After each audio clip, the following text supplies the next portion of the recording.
Elle rêve de l'eau, je crois. Elle en rêve toutes les nuits. Pas de celle que je lui propose toujours, ses piscines, ses aquariums, non.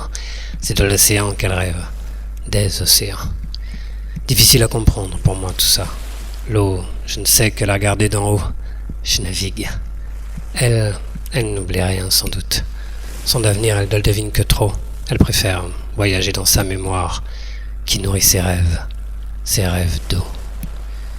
Elle m'observait sur le pont de mon bateau. Elle me trouvait lent, maladroit, lourd aussi. Ça l'attendrissait. Plus tard, elle comprit que ce n'est pas moi qui suis ainsi, mais nous tous autant que nous sommes. Mais j'étais le premier qu'elle rencontrait. Jamais elle n'oubliera le jour de sa découverte de la surface de l'océan. Ça ne lui a pas plu.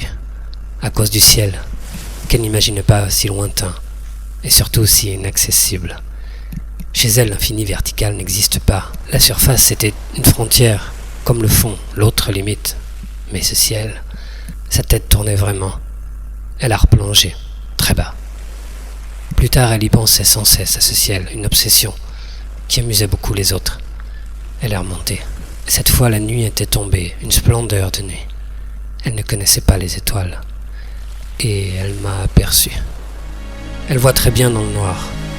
Ce qui la gêne, c'est la lumière, qui lui fait peur aussi. Moi, je barrais mon bateau. Et mon regard portait loin, forcément, alors elle a cru que je regardais son océan de la même manière qu'elle regardait le ciel.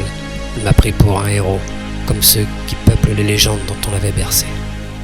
Et le vertige, la reprise, pas le même. Celui-ci lui interdisait de replonger.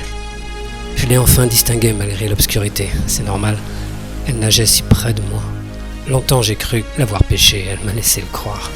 Tout comme elle m'a laissé croire que ce que j'ai fait d'elle à terre ne la dérangeait pas. Elle n'a pas protesté lorsque j'ai commencé à l'exhiber. Aujourd'hui, on s'attroupe pour la voir nager. Elle saute à travers des cerceaux. On l'applaudit. Autour d'elle, quelques traîtres font leur numéro. Les traîtres que nous appelons dauphins. Il faut avoir la trahison dans le sang pour nous sourire, pour frétiller devant nous, pour accepter de nous parler quand on vient de l'eau. Nous parler à nous, les ennemis de toujours, les exterminateurs. Nous parler à nous qui ne les comprenons même pas. Nous parler à nous, nous qui osons retenir prisonniers dans un petit bassin leur Dieu des profondeurs. Nous qui détenons un grand requin blanc. Autrefois, elle nous appelait ceux d'en haut. Grande erreur, ceux d'en haut, les vrais, volent dans le ciel, comme elle dans l'eau. Maintenant, elle sait que nous ne sommes que ceux du milieu, condamnés à la pesanteur, à la lenteur, à 2 dimensions. Maintenant, elle sait que nous le méritons. Elle a également appris que je suis le contraire d'un héros.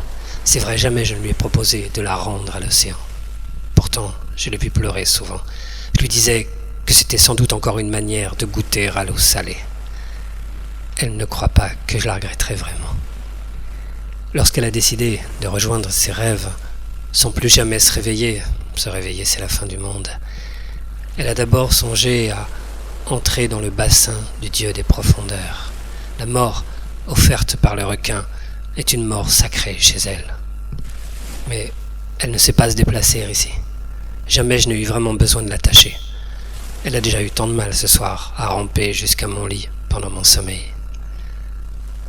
L'idée ne vient même pas d'elle. Hier, un gosse qui l'observait pendant son numéro, en chantonnant sans cesse, a fini par s'interrompre pour dire à son père qu'elle devrait vite descendre du ponton pour ne pas se noyer dans l'air. Ainsi, c'est à quelqu'un de chez nous qu'elle devra son évasion. Il y a des traîtres partout.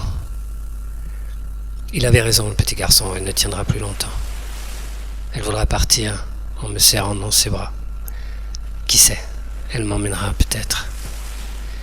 Je me souviens des paroles de la chanson du petit garçon.